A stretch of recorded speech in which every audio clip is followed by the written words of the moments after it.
अनिमा समस्ते गोटे घरे बह करथिले। चारि बहु मिसी गोटे घरे एकाठी रुहंती। चारि जनक सासु रुक्मिणी जड़े अति निरीह एवं शांत महिला। दिने रुक्मिणी भौणी तांको घर को आसिले। रुक्मिणी भौणी रुक्मिणी तुमे बहुत भाग्यवान।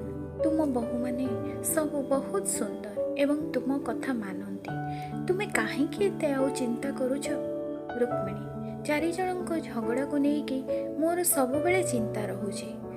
भौणी हाँ एटा तो सत कथा। दुनिया भावुची जे बहु आसिले घरे सुख शांति खेली जाए, किंतु एटा भी सत कथा जे घरे बहु आसिबा सहित शाशुंकर दायित्व मध्य बढ़ी जाए। सबुबले चेष्टा करे जेमिति झगड़ा न हो। हठात रमा एवं अनिमा झगड़ा करिवार शब्द आसिला। रमा थरे मु घर पोछिथिली, तुमे काहेकि मैला कल? मु आ पोछि परिबि नाही। अनिमा तुमको आउ थरे पोछिबाको पड़िबो। छुआ माने खेलुथुले, मैला होई जाइछि, तेणु पोछिदेले क्षति कौन? बहु मानक झगड़ा देखि रुक्मिणी भौणी भयभीत होईगले और कहिले एमाने तो काम कम झगड़ा बेसी करूछंती।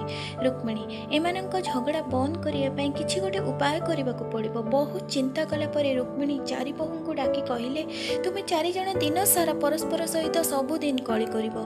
घरे अशांति बढ़ुछि, तेणु तुमे समस्ते मोते कुह तुमे कोन चाहुछ? रमा माँ आम समस्त को अलग अलग घर कर दियंतु। रुक्मिणी तुम चारि जनक पई अलग घर तैयारी करने को मो पाखरे एते अर्थ नाही। सुषमा माँ एही घर उपरे जदि चारि महला तैयारी करी आम चारि जन को बांटी दियंते तेबे भल हुअंता।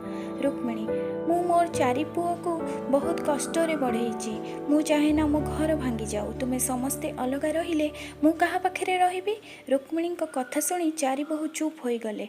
चारि जनक मध्यरु केही सासुंगु निज पाखरे रखिबाकु चाहु नथिले। रुक्मिणी छळ छळ आखिरे कहिले, मु तुम चारि जनक मो पुओ एवं मो घर देइछि, किंतु तुम मध्यरु केही मते तुम सहित रखिबाकु चाहु न।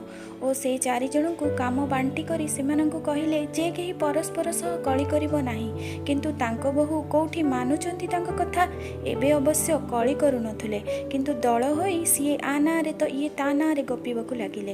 दिने सुषमा और उपमा निज सासुंकु कहिले, सुषमा आपण जानिछंती रमा आज घर झाड़ू करी नाही, दिन 9टा पर्यंत सोईछि। उपमा हाँ माँ आपण कଳି करिबाकु मना करिछंती, तेणु मु अनिमा को किछि कहिबि नाही। से आज बजार को जाइथिला, ता पई 3टी साड़ी आनिछि एवं आपणक पई गोटे भी साड़ी आनिनि। दुई बहु एमिति अन्य बहु मानक विषय रे कहि चली गले। बाकी दुई बहु आसी सेमिति अन्य बहु नारे गपिबाकु लागिले। रुक्मिणी सबु बहुंक कथा सुनिले ओ मुंडरे हाथ धरी बसिले। एही परि सब दिन चलिला। जेतेबेले बहु अनुभव कले जे आम सासु आमको घर देबे नाही, सेतेबेले समस्ते निज स्वामी माननकु सिखेइबा आरंभ करिदेले। स्वामी माने घर को आसिबा मात्रे चारि बहु अन्य मानक नारे गपिबा आरंभ करि दियंती। दिने जेतेबेले स्वामी माने घर को आसिले, रमा बड़ पाटिरे कहिला, सुण मु ए घरे आ रहि परिबि नाही। मु दिन सारा काम करूची, तथापि तुम माँ ओ अन्य बहु माने मते अपमान देउछंती।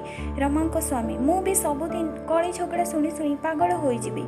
अन्य पक्षरे अनिमा तांको स्वामी को, सुण आमे केते दिन पर्यंत तुम परिवार सदस्यक दायित्व नउथबा? पिला माने बढ़ुचंती, सेमानंको मध्ये सेमानंक भविष्यत विषय रे चिंता करबाकू पड़िबो।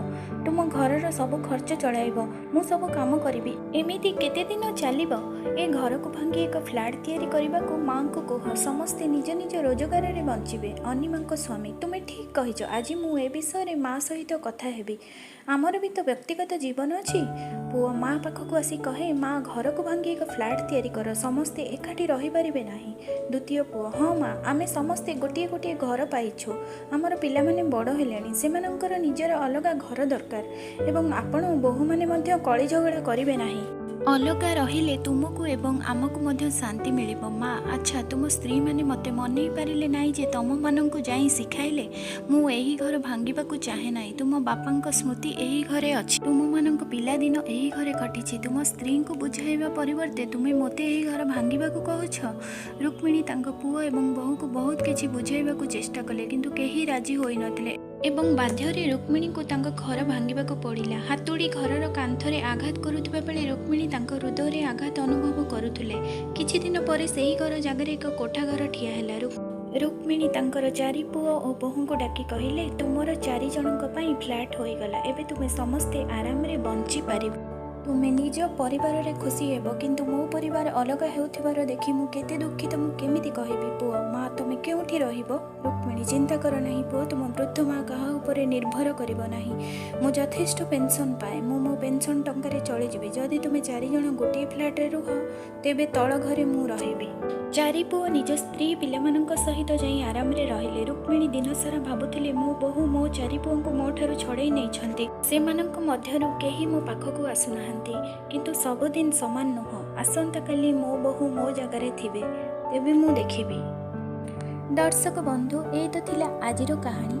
ଆଜିର କାହାଣୀଟି ଯଦି ଆପଣମାନଙ୍କୁ ଭଲ ଲାଗିଛି ତେବେ ଚ୍ୟାନେଲଟିକୁ ଲାଇକ୍ କରିଦିଅନ୍ତୁ।